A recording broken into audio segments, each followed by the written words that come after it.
I'm studying the Jewish Christian relations. I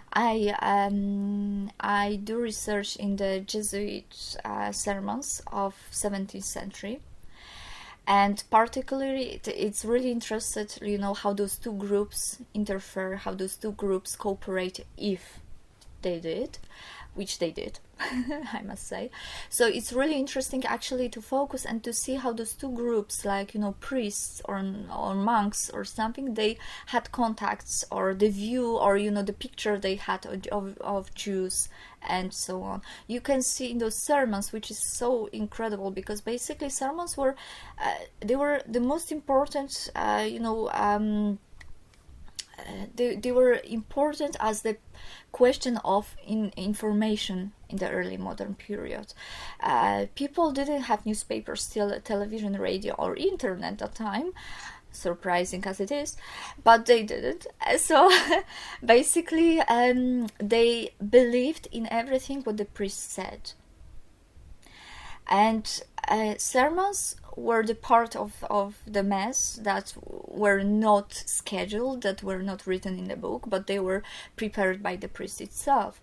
So he could say whatever, of course with the basic instructions, but basically he could sell or say many of his own ideas and thoughts.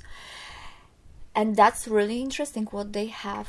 And I must say that we can find everything in there. We can find all the stereotypes. We can find stupid things, really stupid things that they say. They sometimes they had like lack of knowledge, and they were like saying some legends or some fairy tales even, or something.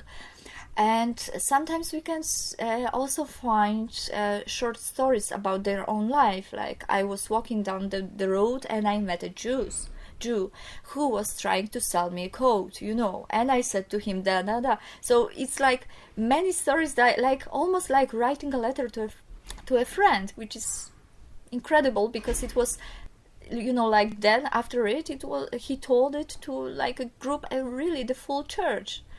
And all of them, they heard it. That was the only information they got through the week. They came home and they thought, okay, if the priest said something like that, that must be true. If the priest said something like that, we must follow. So if he says like, don't talk to Jews, we must follow, of course.